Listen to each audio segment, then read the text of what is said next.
3. Wah, kurang keras Anton, belum berubah ini kan? Belum berubah ya? Kan 1, 2, 3. Berapa di tengah lapangan ini?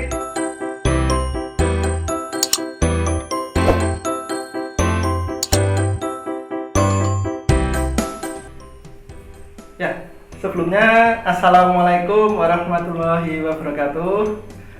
Bertemu kembali dengan saya Pak Rian. Saya kali ini ditemani oleh Anton. Pak Anton ya. Nah, kami ini adalah guru BK di SMK Negeri 1 Wonosobo. Nah, pada kesempatan kali ini kita akan membawakan materi ya Pak Anton ini. Nah, kira-kira materinya apa ini? Ada yang tahu? Apa itu Pak Anton kira-kira materinya Pak Anton? Hari ini kita akan membicarakan tentang prasangka. Ya, berbicara tentang prasangka. Ya, kita akan bahas apa itu prasangka. Nah, tapi sebelumnya perlu kalian ketahui ya, di sini tuh Pak Anton itu fans berat dari Liverpool ya. Nah, kali ini Pak Anton, nah karena ini kedatangan Pak Anton ini spesial ya. Nah, nanti background kita, tayangan kita akan berbau stadion ya Pak Anton. Ya. Nah, ini request dari Pak Anton. Pak Anton request apa Pak Anton? Untuk Stadion Anfield. Anfield ya. Kita akan mengisi materi di Stadion Anfield. Ya. Nah, ini request Pak Anton. Nanti tayangan slide-nya pun ada sedikit dari gambar-gambar dari pemain bola ya Pak Anton. Ya, pemain bola. Khusus Liverpool kali ini. Ya. Nggak apa-apa. Ya, kita memberikan materi di tengah lapangan sepak bola ya.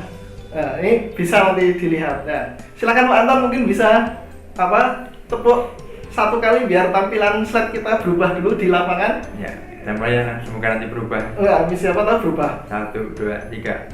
Wah, kurang keras Pak Anton, belum berubah ini kan ya. Belum berubah ya? Belum. 1, 2, 3. Ya. Berada di tengah lapangan ini stadion ya, Anfield. Inggris ini. Ya, requestnya Pak Anton ini. Ya,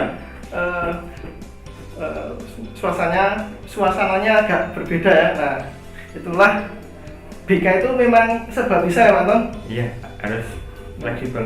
Fleksibel ya. BK itu fleksibel, bisa menempatkan tempat atau bisa kita berada di manapun selalu bisa menempatkan diri. Nah, kita fokus ini Pak Anton, materi. Nah, kita akan berbicara dengan ataupun mengenai prasangka. Nah, apa itu? Nah, nanti kita di sebelah sini ada tayangan slide sedikit Pak Anton. Nah, nanti biar anak-anak atau teman-teman yang lain juga bisa melihat tampilan slide-nya, nanti bisa sambil dibaca di sebelah. Ya. Prasangka Pak Anton. Ya. Prasangka itu apa Pak Anton? Begini ya, prasangka. Kadang dalam kehidupan sehari-hari itu kadang kita mendengar ada orang nih, wah kita tuh kadang berprasangka sama sesuatu si A, si B dan sebagainya. Wah itu prasangka, itu prasangka. Sebenarnya prasangka itu apa? Menurut kamus besar bahasa Indonesia, kurang lebih prasangka itu adalah persepsi atau pendapat yang jelek mengenai sesuatu, padahal diri kita sendiri belum pernah menyelidiki, kita belum pernah tahu dengan secara langsung tentang hal itu, tapi kadang kita berprasangka jelek atau negatif. Karena kebanyakan prasangka itu yang dialami orang sehari-hari itu prasangka yang jelek, negatif. Jarang sekali kita berprasangka buruk. Baik. Itu jarang sekali. Itu kurang lebih prasangka semacam itu artinya. Jadi prasangka itu dari diri sendiri ya, dari diri sendiri, kita sendiri. Padahal kita sendiri belum pernah menyelidiki secara langsung. Apa itu prasangka? Iya, betul prasangka. Pasti masih kebanyakan prasangka itu selalu hal yang negatif. Kebanyakan biasanya negatif. Iya. Ya. Ini contoh Pak Anton. Iya. Contoh dari prasangka ya itu. Iya. Kita ngambil contohnya itu kalau prasangka masyarakat terhadap komunitas anak muda sekarang. Nah, ini kita berbicara tentang anak muda itu seperti apa Pak Anton? Beberapa kasus begini. Kadang kita melihat di pinggir jalan ada komunitas kaum muda sedang duduk-duduk di sana, nongkrong, gitar, mereka ketawa-ketawa dari siang sampai sore bahkan sampai malam. Masyarakat atau orang tua yang melihat kadang mereka berpikiran istilahnya udah lagi apa, kayak nggak ada kerjaan misalnya. Apakah itu selalu negatif? Padahal sebenarnya tidak. Bisa jadi beberapa komunitas di sana mereka justru yang dilakukan ada juga positifnya juga. Beberapa kali pernah sempat itu di seputaran tempat kita ada komunitas kaum muda dari pagi sampai siang benar-benar hanya duduk-duduk ngobrol, kelihatannya duduk ngobrol, tapi sebenarnya ketika kita tahu apa yang mereka lakukan, mereka dalam rangka mencari dana. Mereka sedang berkumpul bagaimana untuk mencari dana untuk membesarkan sebuah usaha yang sedang mereka rintis. Satu, kemudian ada contoh, kalau kita melihat di komunitas kaum pang dengan penampilan semacam itu, orang hanya mengatakan, ih, tampilan semacam itu mesti bohongnya jelek, suka bikin onar dan sebagainya. Apakah pasti sama semacam itu untuk komunitas kaum pang? Tidak. Beberapa kasus, ada komunitas kaum pang, tapi mereka hanya sekedar seperti itu saja, tapi tindakan mereka juga nggak anarkis, nggak bikin onar dan sebagainya. Ya mereka hanya mengikuti jalan hidup yang mereka pilih, dan mereka juga nggak ingin mengganggu orang lain. Tapi orang yang melihat kadang berprasangka, mesti ini negatif, iya. Gitu. Itu berkaitan dengan pandangan masyarakat ya terhadap komunitas anak muda sekarang ini, karena memang banyak sekali ya di luar sana itu komunitas anak muda itu banyak, mungkin berkaitan dengan motor ataupun yang sekarang itu mungkin fashion punk, tapi kita lihat di sini di sisi positifnya, bukan sisi negatifnya. Nah, itu prasangka selalu negatif, tapi kita di sini melihat prasangka tidak hanya di sisi negatifnya, dari segi positifnya. Nah, kemudian Anton, ada juga prasangka antar suku. Ya, itu prasangka antar suku itu seperti apa itu? Begini, saya pernah ngobrol dengan beberapa orang tua di sekitar tempat kita, masyarakat. Mereka mengatakan semacam itu. Nah, orang Jawa itu orangnya begini. Orang Batak itu orangnya begini. Padahal kan kita itu menurut saya prasangka dan belum tentu apa yang beliau ucapkan bahwa orang Jawa itu orangnya maaf ya. Ada yang mengatakan, saya pernah ngobrol dengan beberapa orang tua dari beberapa teman dari luar Jawa. Mereka mengatakan, Anton, kamu orang Jawa kan? Iya. Orang Jawa itu biasanya orangnya itu manusia di depan saja, halus, pura-pura halus, tapi ternyata di belakang dia enggak seperti itu. Apakah benar? Tidak. Sekali lagi hanya prasangka saja. Atau kita mengatakan, wah, orang maaf banyak orangnya bicaranya keras bla bla bla. Apakah mereka juga keras? Tidak. Ya itu prasangka. Tidak selamanya apa yang kita sangkakan pada mereka orang Jawa, orang Jawa seperti ini, orang Batak seperti ini itu benar. Tidak, itu hanya sangkaan kita saja. Itu menurut saya prasangka antar suku. Orang mungkin mengatakan, wah, orang dari Manado itu seperti ini. Ya, karena kita nggak melihat sendiri, kita hanya menyangka saja.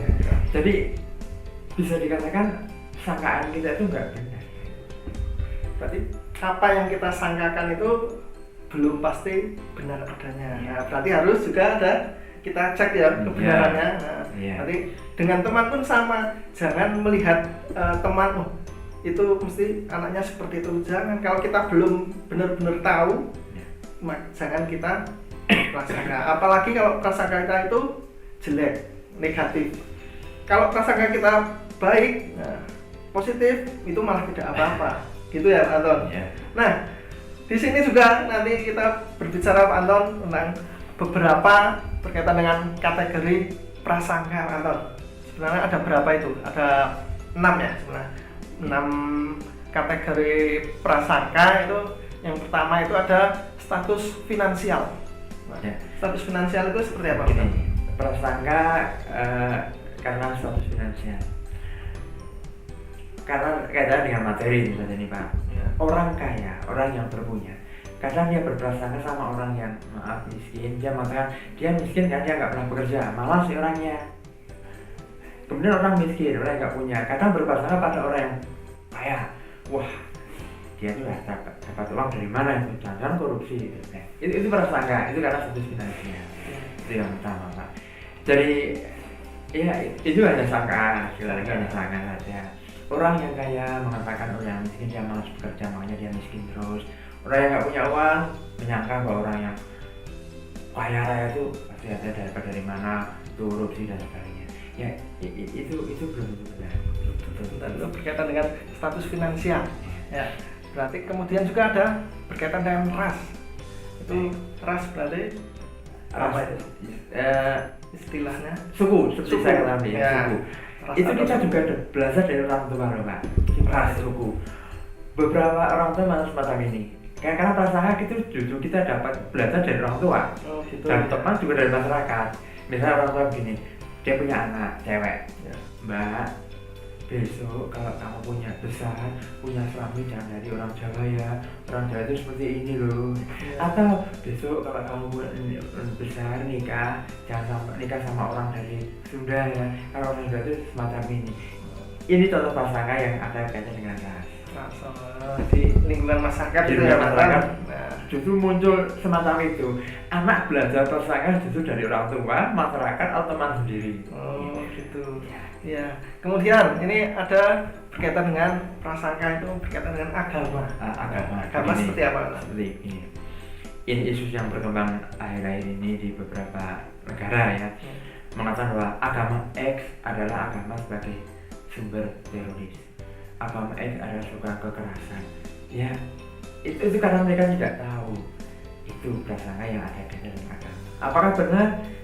Tentu saja tidak. Itu kaitan dengan agama. Kaitan dengan agama. Oke. Kemudian juga berkaitan dengan gender. Nah, Ya, seperti apa? dengan jenis kelamin. Ya. Begini, yang jadi korbannya biasanya adalah kaum wanita. Suatu saat ada beberapa anak, Ya. 5 laki-laki dan 1 perempuan. Mereka ingin berencana untuk naik gunung bareng-bareng. Ya. Kemudian yang perempuan ikut, saya mau ikut. Nggak usah, kamu perempuan, kamu nggak kuat pasti, lemes pasti nanti. Belum sampai pos 1 kamu udah nggak kuat, nanti keripoti kita. Kalau cewek nggak usah ikut, kamu pulang aja. Nah, itu prasangka wanita. Dikatakan bahwa wanita adalah orang yang selalu lemah. Apakah selamanya benar? Tidak. Beberapa wanita dia bisa sampai puncak, bahkan laki-lakinya dia nggak kuat sampai ke sana. Itu karena gender. Wanita kamu lemah nggak usah ikut. Jadi semacam itu. Belum tentu gitu. Belum ya. tentu. Zaman sekarang itu tidak ada yang namanya laki-laki itu selalu kuat. Pasti hebat. Ya, Ya, pasti wanita hebat. wanita Wanita dikatakan lemah. banyak juga ya yang hebat ya. Dia nggak kuat naik gunung, padahal dia mampu. Kemudian ini kalau dari segi umur itu Umur. seperti apa? Nah, umur gini. Pernah nggak mungkin Anda yang di rumah ketika ngobrol sama orang tua, Pak, kemudian orang tua punya rencana, kemudian kita sebagai anaknya, Anda sebagai anaknya punya usul, Pak, Bu, gini, begini. Orang tua kadang menimpalinya dengan mengatakan, lah kamu anak kecil tahu apa, bapak ibu itu sudah pengalaman bertahun-tahun, terus kamu tak cilik menang, nggak usah bilang, nggak usah ikut usul, nggak ikut campur. Itu umur. Bahwa kita anak-anak dikatakan kamu anak kecil nggak usah ikut campur, tahu apa. Itu karena umur. Ya, itu prasangka bahwa anak-anak kecil, kamu tahu apa, nggak usah ikut orang tua. Berarti yang lebih dewasa ataupun yang umurnya lebih tua itu biasanya cenderung lebih menekan pada yang dominan Ya. kepada yang lebih muda. Mengatakan bahwa yang muda Anda nggak belum punya pengalaman, nggak tahu apa-apa, udah menang wae dia saja kamu. Semacam itu. Itu maaf, kadang orang tua juga semacam itu. Ketika anak-anaknya berpendapat, bapak ibu udah pengalaman, kamu diam aja, nggak usah ngomong, diam aja. Ya padahal belum tentu usulan dari anaknya itu jelek, bisa jadi bagus, tapi kadang orang tua terlalu egois mengatakan bahwa kita ada pengalaman, anak kita apa udah diam saja. Gitu. Yang kemudian yang terakhir berkaitan dengan kategori prasangka itu ada penampilan. Kalau dari segi penampilan itu seperti apa? Ya karena casingnya, penampilan orang bahwa dia orang perannya pelene, keren, najis, pada dia orang yang keren, hebat, berwibawa, kemudian orang yang pakaian sederhana biasa, itu pasti dari kalangan baik. Itu karena penampilan. Dan kita karena tertipu sama penampilan seseorang. Itu sering sekali. Iya.